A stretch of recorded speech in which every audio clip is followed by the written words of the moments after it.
All right. Hello. How's everybody doing today, or well, tonight?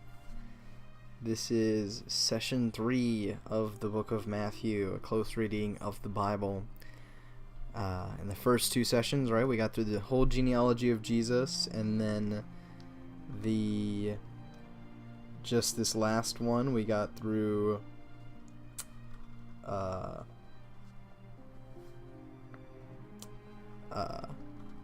Jesus' birth. We got through the first half of that story, and now we're going to be starting the rest of the nativity story, if you will. We're going to learn King Herod and the wise men from the west.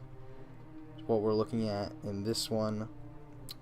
Probably get started in just a second. I wanted to test something first.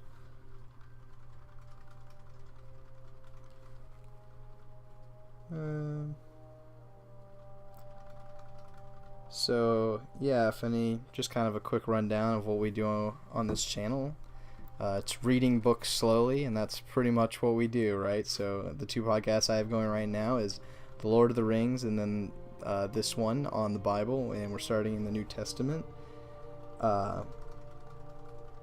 And we kind of do close readings of text, so we go very, very sentence by sentence, word by word, especially for this one on the Bible. We're being very in depth on everything.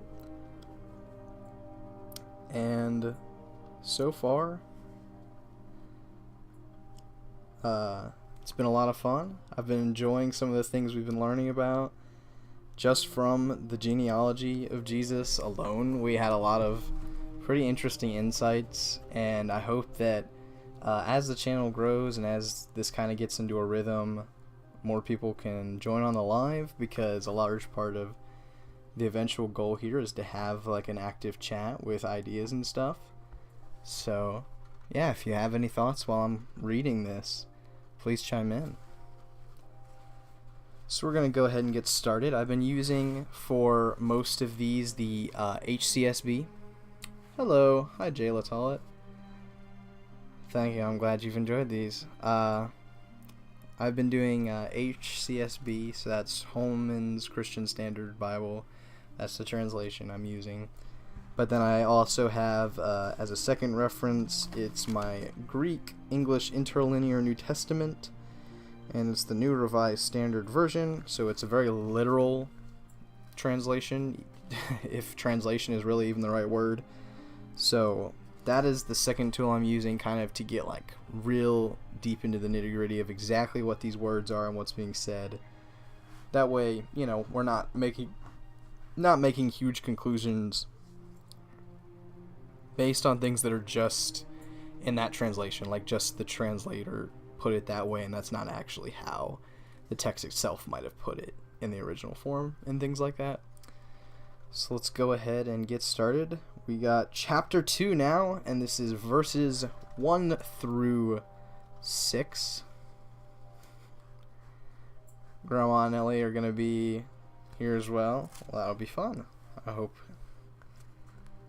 they get here. But let's get started. After Jesus was born in Bethlehem of Judea in the days of King Herod, wise men from the east arrived unexpectedly in Jerusalem, saying, "Where is he who has been born King of the Jews? For we saw his star in the east and have come to worship him." When King Herod heard this, he was deeply disturbed, and all Jerusalem with him. So he assembled all the chief priests and scribes of the people, and asked them where the Messiah would be born. "In Bethlehem of Judea," they told him, "because this is what was written by the prophet. And you, Bethlehem, in the land of Judah, are by no means least among the leaders of Judah, because out of you will come a leader who will shepherd my people, Israel." So we're going to pause there. Alright. So, our introduction to King Herod and the wise men. This is one... I always enjoy this part of the story in Jesus' nativity. It's probably the most action-packed, most riveting section right? If you've seen, there's a lot of good movies that do depictions of Jesus' birth, but if you've seen like The Star, came out a few years ago, the animated film, and then there was one that For King and Country was a part of not too long ago that really focused on Herod's side of the story. And yeah, those do a good job of like showing, you know, an interpretation of the politics and things that are going on there, and the intrigue and the danger involved with King Herod and the wise men. It's very interesting. It's a lot of fun. So this is also a section that I think a lot of people forget about or misinterpret. So it's going to be interesting to see, you know, what things we learn that we might not have known, or what theories, I guess, we can debunk or prove, or at least try to debunk or prove, move forward on in this.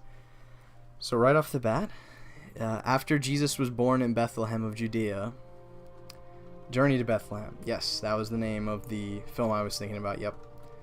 I liked that film quite a bit, actually. I was sort of surprised. I thought it would be... I don't always like musicals, but some of them were really, really good. And when they're really, really good, I like them a lot. And that was a pretty solid one. But it's funny that literally the first sentence here kind of wrecks the entire classic nativity scene idea, right? With like shepherds and the wise men like all being there together. Like right at the beginning it says, no, after Jesus was born in Bethlehem. Right. After he was born, in the days of King Herod, wise men arrived unexpectedly. Not at the nativity, right? It wasn't even at the stable, right? After Jesus was born, they arrived in Jerusalem. And as we'll read, they were in Jerusalem for quite a while before they found out where Jesus was, and then traveled to Bethlehem. So they probably didn't get to Jesus till, I don't know, at least a couple months after his birth, if not even a year or two.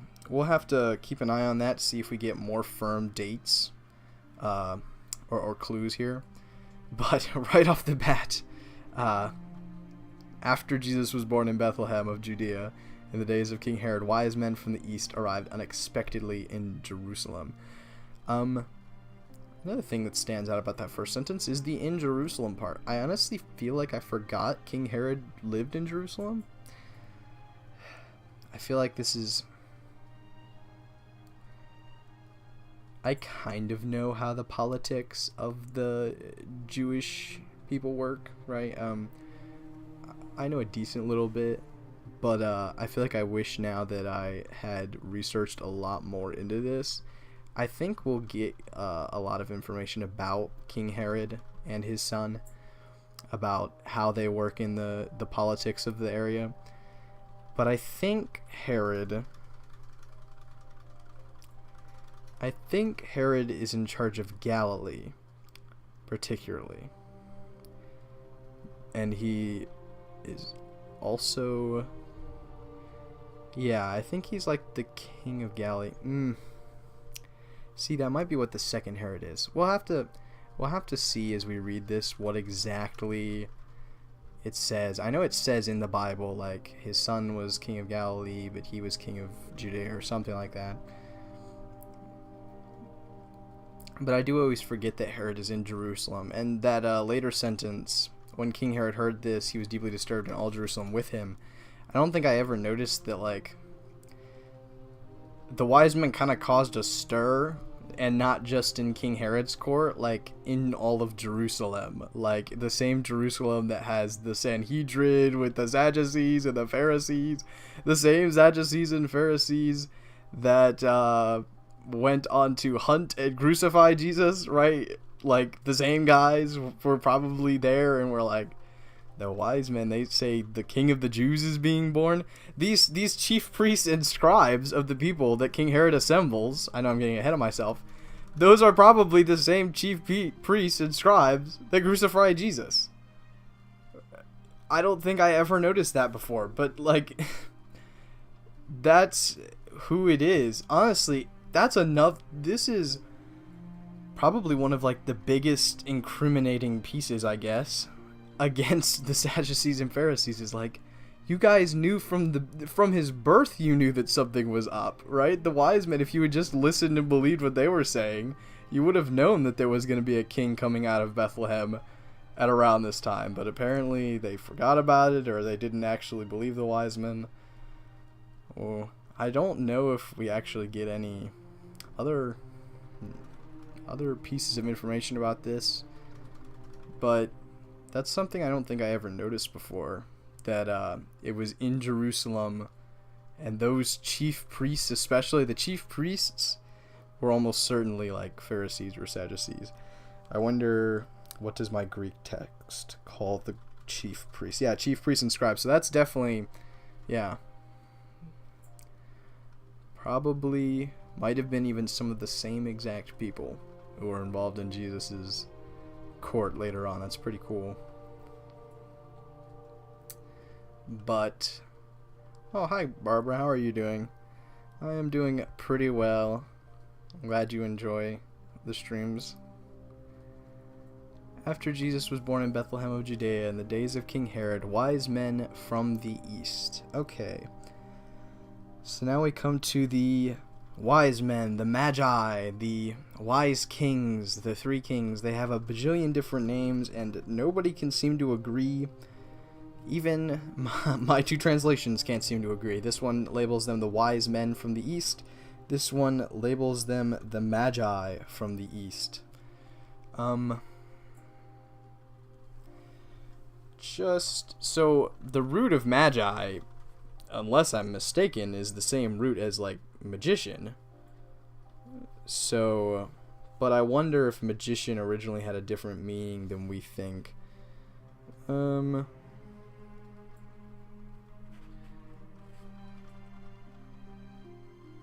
No, magician or astrologer. Okay. I did know that. Yeah, I did know that. So yes.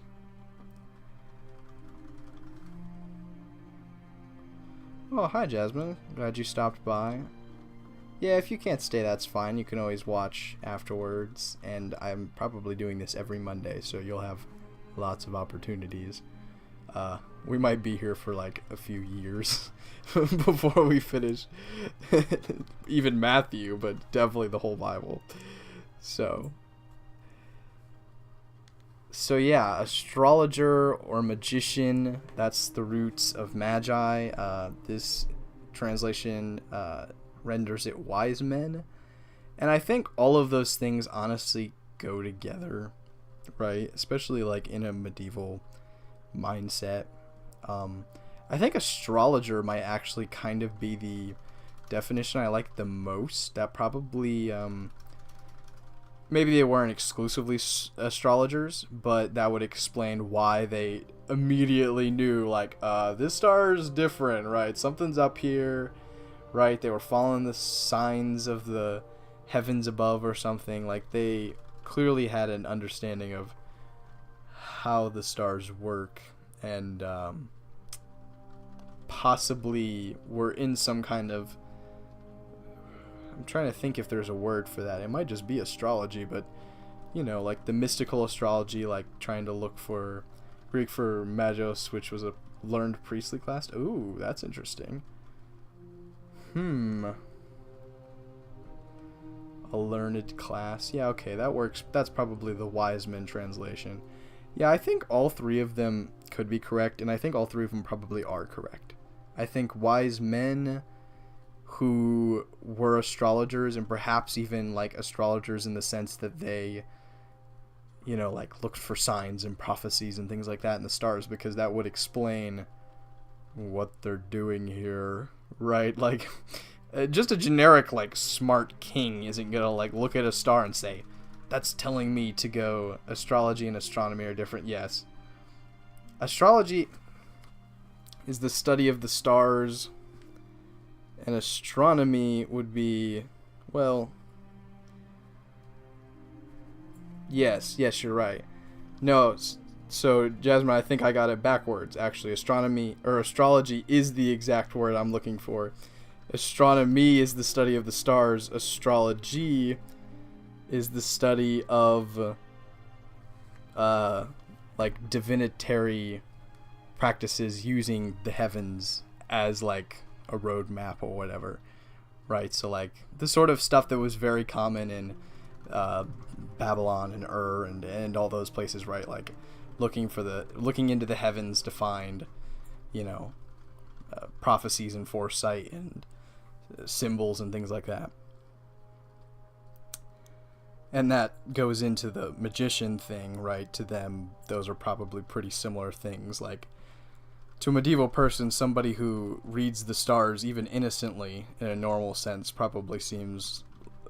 Yeah, they probably did both. Somebody who reads the stars just normally would seem pretty crazy to them if they could predict, when a comet shows up or something, that would be a normal generic lay person or whatever. A peasant would probably find that like mystical, Yeah, I think that they did both is probably the correct answer. Whether they were kings, I don't see anything in the Matthew account to make me think that. Really. Maybe probably high-ranking men, right, and scholars and things like that. But whether they were actual kings of anything, I guess we'll have to see if Luke or John doesn't talk about them, but Luke or Mark might. We'll have to see if there's more details there. And then from the east is a little bit simpler, but still kind of vague, right? How east? Are we talking, Persia? Are we talking about, the ruins of Babylon and Mesopotamia? Are we talking India? Are we talking, kind of the empty lands out there? And like, at that time, I don't know if anybody was really living in like Afghanistan and Uzbekistan and all those countries out there between the Middle East and China. And it was always my personal just fancy. I always imagined that they were from China. It just kind of made sense in my head. Especially when I was younger. I don't know if we have any real reason to guess which place from the east they would be from. If I had to guess, probably far away, but maybe not really far away, because even just from like western China all the way to Jerusalem would be a very far journey. Like that would probably take maybe a year or so. And I also think King Herod, if I had to guess, has some sort of familiarity with these people, and the fact that he was willing to take a personal audience with them makes me think that he at least like knew whereabouts they were from, or maybe had heard of them before or something. But there's not much to read into here, right? It's pretty much from the east. I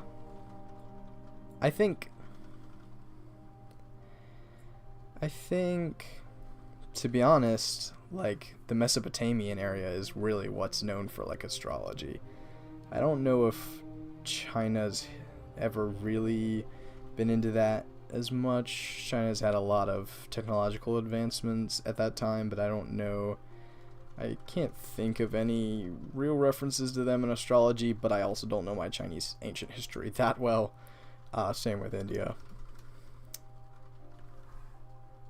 But we'll continue. Actually,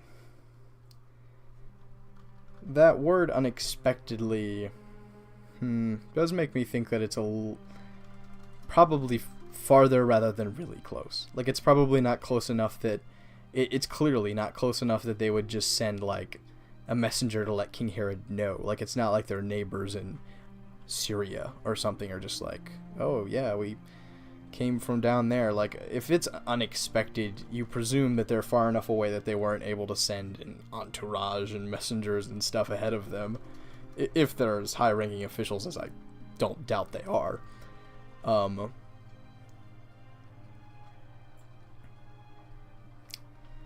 Actually, it's interesting, that word unexpected I don't see anywhere in my Greek text. I'm guessing it's probably implied by the verb arrived, maybe by the... I would be fairly confident it's implied by that. But their question is pretty interesting, and it's pretty... it shows that they didn't really have they didn't really totally understand the situation. Their question doesn't have too much tact, in all honesty. They say, where is he who has been born king of the Jews? And Herod's probably like, that's me. Right? Like, their question isn't exactly tactful. It makes it pretty clear they don't really have a grasp of the political situation here. Or like, yeah, I don't know. I always thought the wise men seemed a little naive. Like, you just thought the guy who is the present king of the Jews would just be cool with a new king of the Jews being born, like, in the middle of nowhere. Like, you just thought that would be chill with him. I don't know. I always find it funny. For we saw his star in the east and have come to worship him. I think we've already kind of talked about that. That's what leads me most to guess it's astrology of a sort, right? The fact that they know that it's his star is interesting. I don't really know what to draw from that. It seems that they have some kind of news from Judea or some kind of prophecy of their own that is about this star that when they saw it, they knew that they needed to go seek out the king of the Jews. King Herod's response. When King Herod heard this, he was deeply disturbed, and all Jerusalem with him. So he assembled all the chief priests and scribes of the people and asked them where the Messiah would be born. Alright, so I already talked about that last little clause of that first sentence, and all Jerusalem with him, which I still find very fascinating. But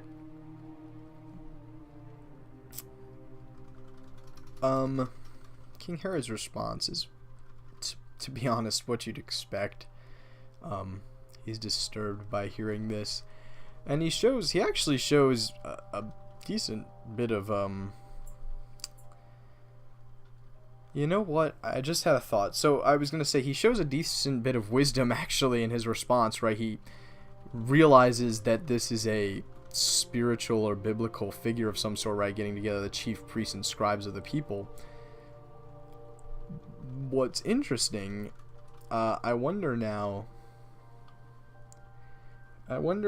if I maybe was looking at it wrong, right? I wonder if King Herod didn't actually see this character necessarily as a straight threat to his crown, this king of the Jews. I wonder if he and the wise men definitely, I think, saw him as a spiritual figure of sorts, but I wonder if he instantly, like, got that as well.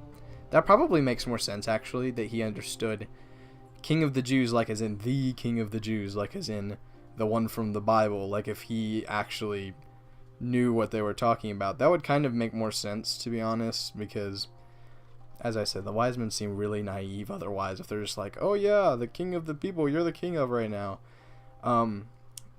Like, I wonder if that phrase, king of the Jews, like,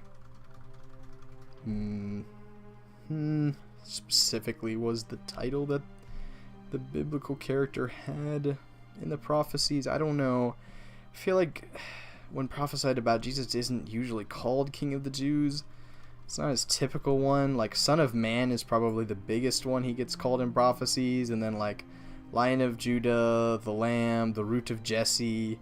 Those are kind of the bigger ones. I don't know if he really is ever called the King of Jews. I don't know. But I do think Herod's response makes it pretty clear that, like, he understood, the wise men probably talked to him more, and he understood that it was some kind of biblical or spiritual character. And then another thing, so he assembled all the chief priests and scribes of the people.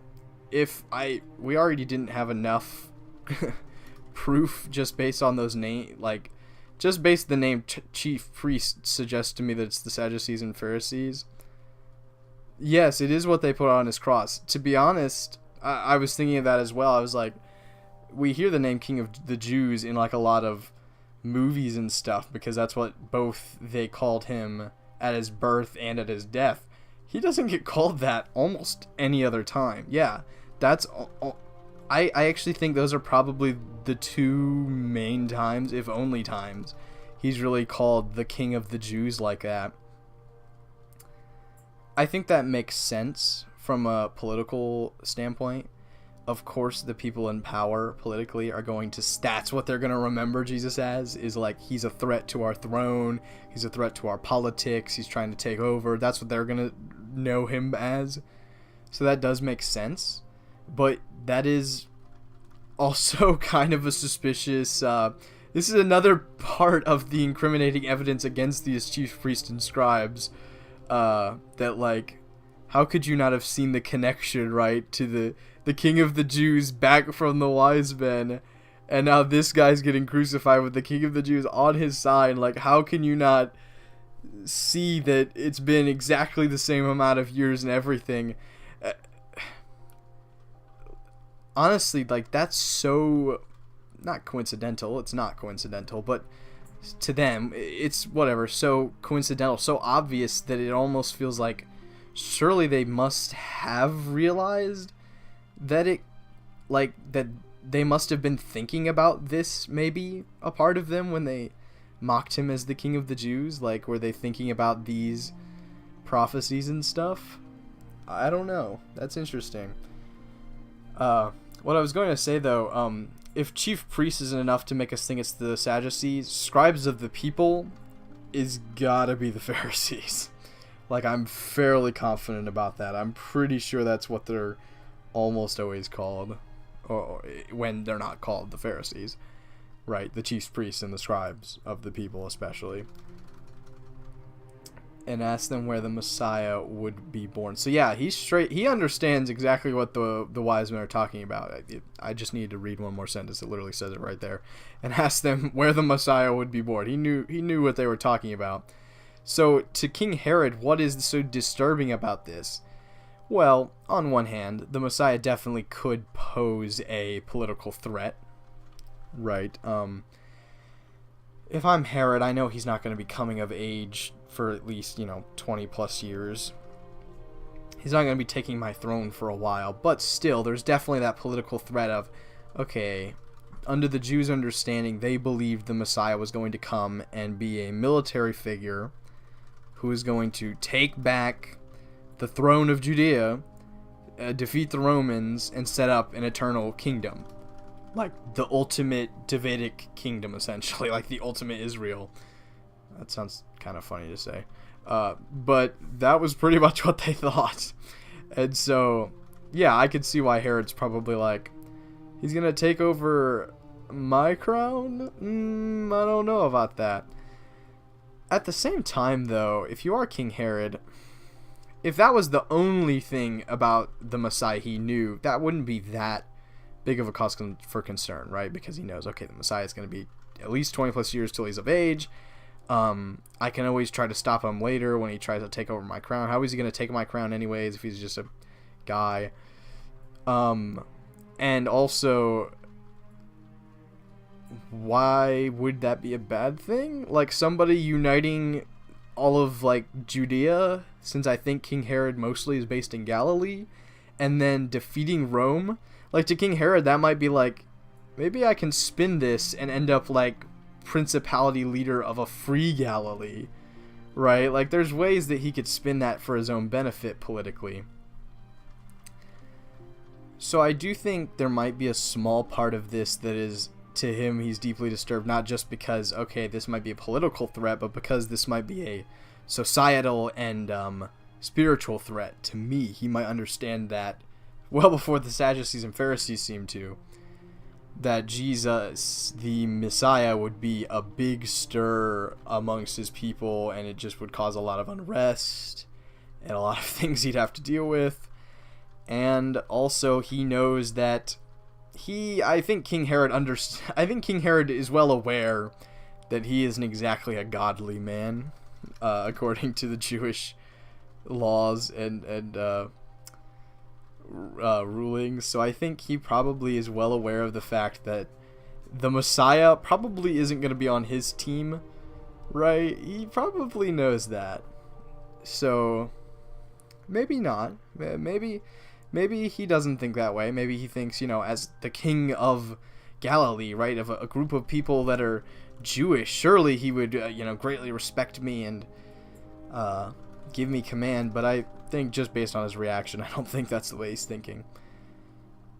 In Bethlehem of Judea, they told him, because this is what was written by the prophet. Alright, so not much to really talk about that sentence, but the following two sentences, actually it's just one sentence, is fairly interesting because it is a direct quote. And so now let us look real quick.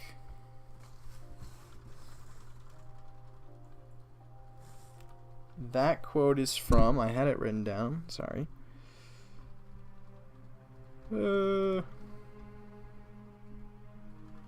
Yes.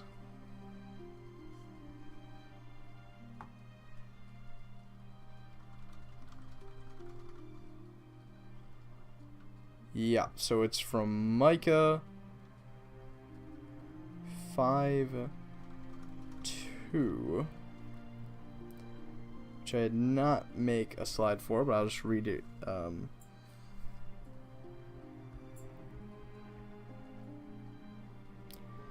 Goes, Bethlehem Ephrathah. I don't know what that means. You are small among the clans of Judah. One will come from you to be ruler over Israel for me. His origin is from antiquity, from eternity. Which, if you're wondering why that doesn't sound like a direct translation, you do have to understand one of these was written in Hebrew and one in Greek, so they aren't going to sound the exact same.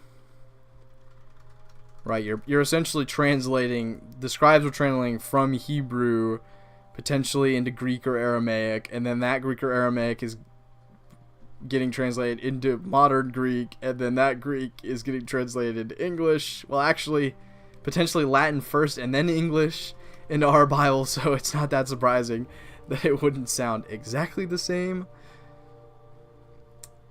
But in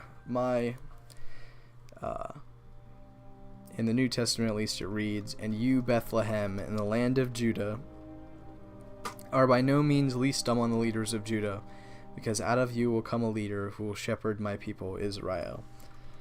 I also think it seems that this happens a lot when people reference or quote things from the Old Testament. I think it's kind of rare for them to directly quote, which is odd. We're gonna have to keep an eye on that, because it seems pretty consistent to me that they almost never directly quote it one-to-one. And as I said, some of that's just translation probably, but it is odd because a good example is, we're jumping way ahead, but a good example, when Jesus is asked what commandment is the most important, right, he doesn't exactly quote what is it, Deuteronomy 5:2 maybe, but in the Old Testament it's love the Lord your God with all your, I can't remember, shoot, alright, I gotta look it up because I'm gonna be bothered if I don't get it right. Deuteronomy 5:2. No, not 5:2.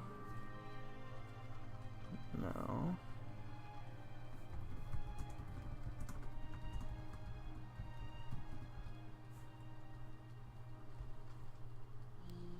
Okay, I was wrong.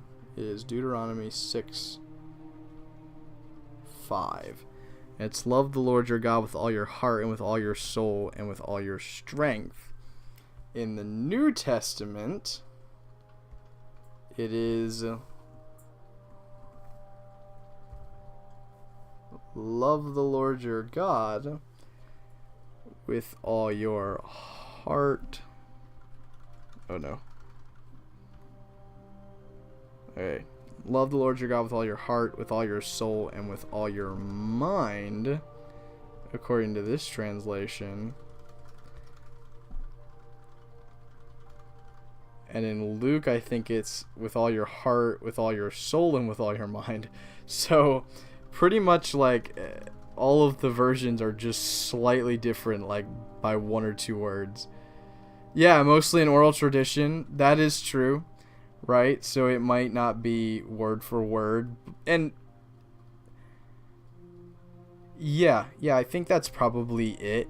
And even if they got it like essentially word for word, it might not be like the same Hebrew word, if that makes any sense. Like, we have multiple words that can mean soul, or we can say soul and mean, or we have a word, you know, that might say soul, but we could mean multiple different things by that. And so when you translate it into the Greek, right, this word that to the Hebrew speaker probably meant the exact same thing, the Greek translator might have thought to translate this mind instead of soul, or something like that. So yeah, there's a lot of reasons why it could get like that. I do still want to keep an eye on it, because this one is not super close. This one seemed pretty different to me. I think it'll be interesting to see, just how different some of these quotes are, and just also the way that people quote the Old Testament, and Jesus especially, and how it uses the Old Testament scriptures. But yeah, I think that is definitely probably part of it, is that it was an oral tradition, so that, yeah, I mean, you wouldn't expect people to get it exactly word for word, right? It's not that hard to replace an and with a but or a yet, or replace an an with the. You know, it's not that hard to do things like that when you're memorizing things. They don't really change the meaning that much, but over time, you know, you compound those over 1,000 years, and you get the translation difference. I've mentioned it a few different times already, and it's not that hard to come up with two things that mean the same thing essentially, but might have a word off here or there. So I think that's one very good explanation, but I don't know if that's the only explanation, right? We'll have to see. Do we think people are doing it on purpose sometimes? Right? I think that's something that is what I want to keep an eye on with Jesus's words, especially, is if we ever think he's purposely saying it a different way, or changing a word here or there or something.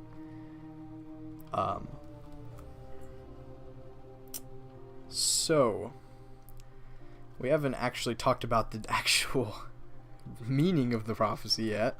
It is a pretty simple one. And you, Bethlehem, in the land of Judah, are by no means least among the leaders of Judah. Which, that's kind of an interesting phrasing, because Bethlehem is a small town.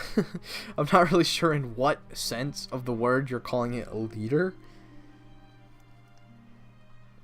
The Greek interlinear is ruler of Judah. So I guess I think it might be a two-way meaning.